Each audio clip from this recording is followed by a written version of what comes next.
In 1954, my mother passed away, and I made a wreath for her grave.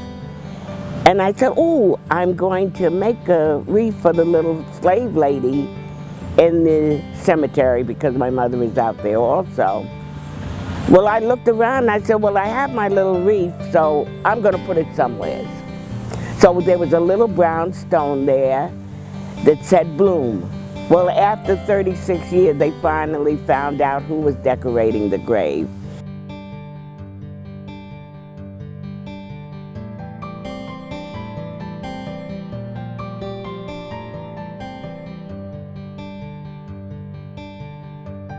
I did a lot of things, but not knowing that people was noticing what I did, like when I started putting the wreath on the little slave girl's grave in the town of Southold, and of course all the organizations. I was very active in the local organizations, on some of the boards and all.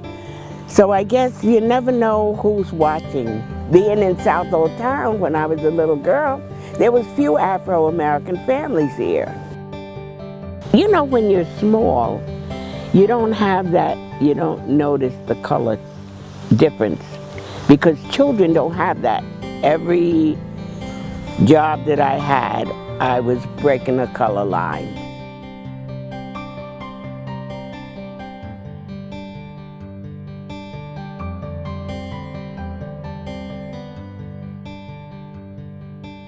She inspired me because she's like been a groundbreaker, setting goals and doing different things that no other African American has done out here.